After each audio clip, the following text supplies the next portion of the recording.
Hi friends అందరికీ ఈరోజైతే beans curry టేస్టీగా రావాలంటే ఎలా చేయాలో చెప్తాను. ముందుగా అయితే నేను బీన్స్ క్లీన్గా సాల్ట్తో వాష్ చేసి పెట్టుకున్నాను. స్టవ్ ఆన్ చేసి ఒక గిన్నె అయితే పెట్టుకొని ఆయిల్ వేసుకున్నాను. తర్వాత అందులో జీలకర్ర ఇంకా కొద్దిగా ఆవాలు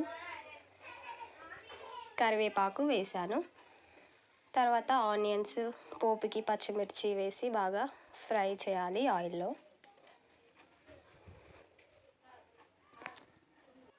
తర్వాత అందులో ఒక 1 టేబుల్ స్పూన్ అయితే పసుపుని యాడ్ చేసుకున్నాను. అల్లం వెల్లుల్లి పేస్ట్ కూడా ఒక 1 టేబుల్ స్పూన్ యాడ్ చేయాలి. ఆయిల్లో బాగా ఫ్రై చేసుకొని తర్వాత క్లీన్గా వాష్ చేసి ఉంచుకున్న బీన్స్ ఇందులో యాడ్ చేసుకోవాలి కొద్దిగా.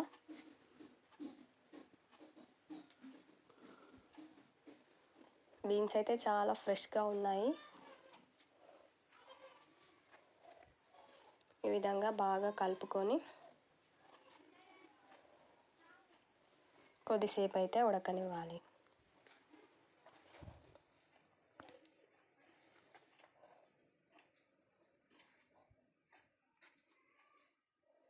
తర్వాత ఇందులో కట్ చేసి ఉంచుకున్న ఒక టమాటో కూడా యాడ్ చేశాను.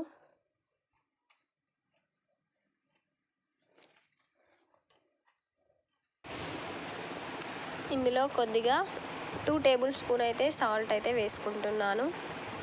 ఎప్పుడైనా సరే కర్రీస్ ఉడకక ముందే సాల్ట్ వేసుకోవాలి, ఎందుకంటే సాల్ట్ వేస్తే తొందరగా ఉడుకుతాయి. ముందే సాల్ట్ వేసుకోవాలి.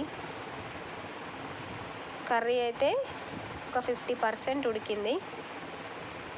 తర్వాత ఒక 3 టేబుల్ స్పూన్స్ కారపొడిని అయితే యాడ్ చేసుకుంటున్నాను.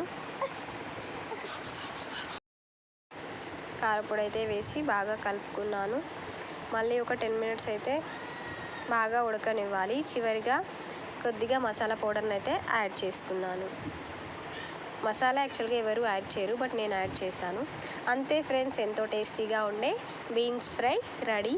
వీడియో నచ్చితే లైక్ చేయండి, షేర్ చేయండి, అదేవిధంగా సబ్స్క్రైబ్ చేయండి.